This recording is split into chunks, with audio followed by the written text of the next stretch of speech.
Anyway, so I'm reviewing this first part of the sixth and final season of Better Call Saul. Let me just say 10 out of fucking 10. Amazing, great acting, memorable dialogues, and memorable scenes. So of course, this universe of Breaking Bad, most characters are dead. You know, they die. They write such good characters, but unfortunately, their story has to come to an end, and that's where they die or either go to jail. With the exception of Jesse Pinkman, who had a happy ending, or Walter's family, who had a bittersweet ending. Okay, so let me just say, first episode, Wine and Roses, I was kind of disappointed that we didn't get a Gene Takovic scene. But okay, that was expected because, last season and, they want to show us that for the ending. The final episodes, final moments of the show, the universe of Breaking Bad. So, okay, makes sense because at first we see some ties being thrown in a bin, and there's, black and white. But then later, color kicks in, and we see the classical Saul Goodman ties. And it was a great scene. The music of Days of Wine and Roses is playing while Goodman's house is being cleared out. And in the last scene, we see the bottle cap for the Zafiro Añejo that it fell off the truck and on the street, and the camera zooms in on the bottle cap. So I'm guessing Kim Wexler will play a great part during this during the timeline of Breaking Bad or in the Gene Takovic scenes. So also first episode, one of my favorite parts of it was when Goodman accidentally mentions Lalo. It's not my fault, you can't keep track of Lalo. And then the other lawyer, she says, Lalo? Who's Lalo? And him saying like, oh, sorry, I meant to Guzman. So, I think there might be his downfall, where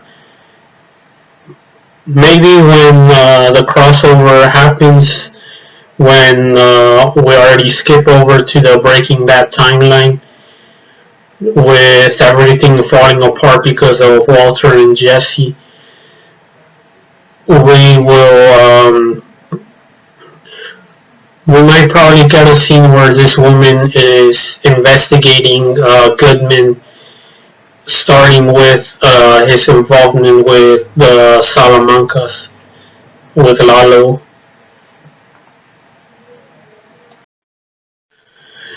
And another great scene, second episode, the shootout with the cousins. Really love how it mirrors their death in Breaking Bad at the hands of Hank Schrader. So in this one, they were gonna get ran over, but then they dodged the car. And really funny how one of the cousins shoots one of their men, and they tell the other guy like, we want him alive, like vivo, alive. Really funny scene and badass because You see the guy, he falls dead from getting shot, and then we see the wind blowing the Salamanca cousin's suit jacket. Looks all badass. He's like this, pointing the gun, and the wind blowing on his jacket. And we see the death of Nacho Varga. Really sad, but also a great scene with great dialogue. Loved it how he confessed his hatred towards the Salamancas, and his confession to Hector for putting him in the wheelchair, telling him that he switched his heart pills for sugar pills, heart mids, whatever. Yeah, really great scene, but disappointing since he's surrounding damn tongue, damn mouth. Since he's surrounded by Breaking Bad characters, Victor, Tyrus, Hector, the cousins, all those. You already know he's gonna die, and none of them are.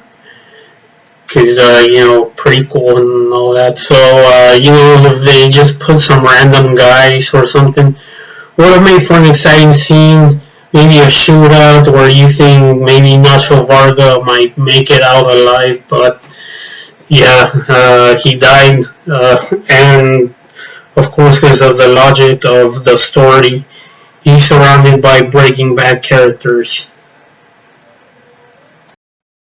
Okay, so the fourth episode.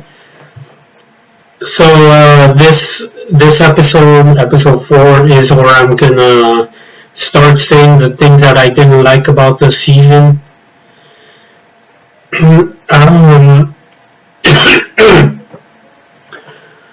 So first, let's start with the good parts and the funny ones. Oh yeah, good and funny. Goodman dressing up as Howard Hamlin, hilarious. And he also reminded me a bit of Donald Trump. So yeah, really funny how he dressed, and him pushing Wendy out of Hamlin's car. But I also found it unnecessary the appearances of Breaking Bad characters. I found Wendy's appearance unnecessary. They could have used one of the prostitutes that came out in season 5, the ones that humiliated Howard in the restaurant. And the appearance of Spooge, I found it unnecessary, really stupid. He has no importance. He dies like this. He comes out in one episode in the last 5 seconds of it, and then in the next one where the episode is centered around him, he dies, and he just comes out being a generic junkie who's all angry and agitated and whatnot. Also, what the fuck is up with the guy next to him who looks like like a Kirk Hammett lookalike, who looks like Kirk Hammett. I don't know why I said lookalike later on. So yeah, what's up with that guy looking like Kirk Hammett next to Spooge? He doesn't even talk. Now, if they were to put some characters who were Goodman's clients, put some that were important to the story in Breaking Bad. I don't know, put Jack Welker, Kenny, Todd Alquist, some of those,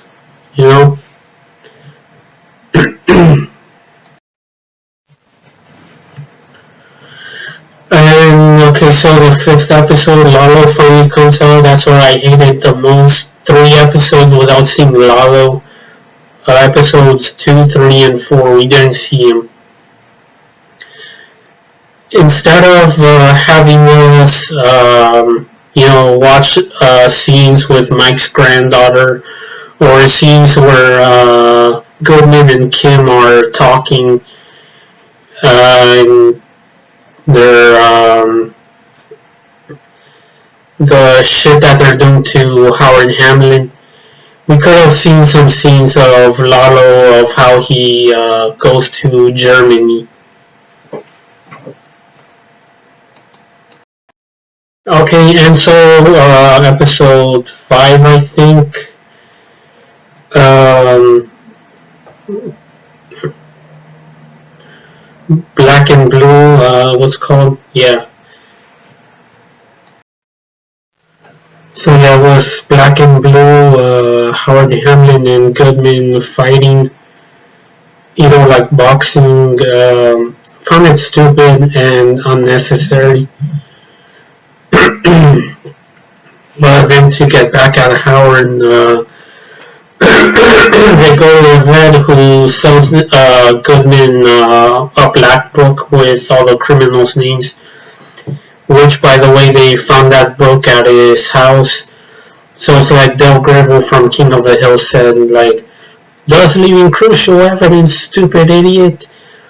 Because, I mean, I know how they love to leave plot holes. But it would be awesome if the last few episodes we see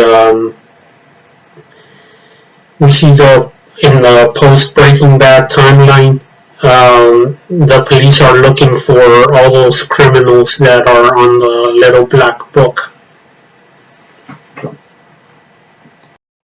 So yeah, second to last episode, Axe and Grind.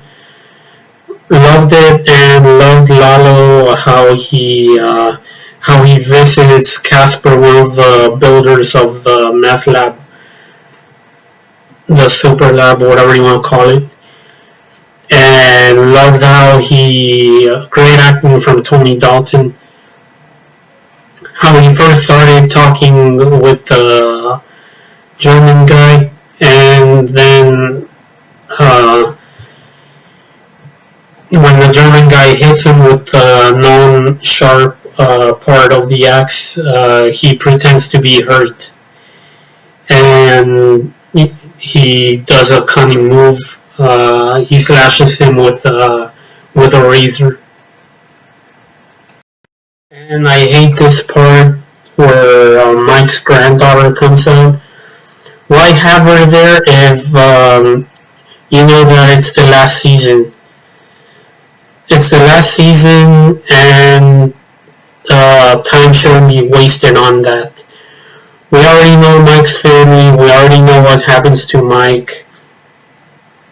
Let's instead focus on Lalo and Goodman and all those characters that matter. Not Kaylee Ehrmantraut with the "Oh hi Pop Pop" and all that. Nothing against the kid, but it's the final season, so we should see what's happening with the major characters. Okay, guys, so yeah, that's the end of this one. So part 2 is coming up.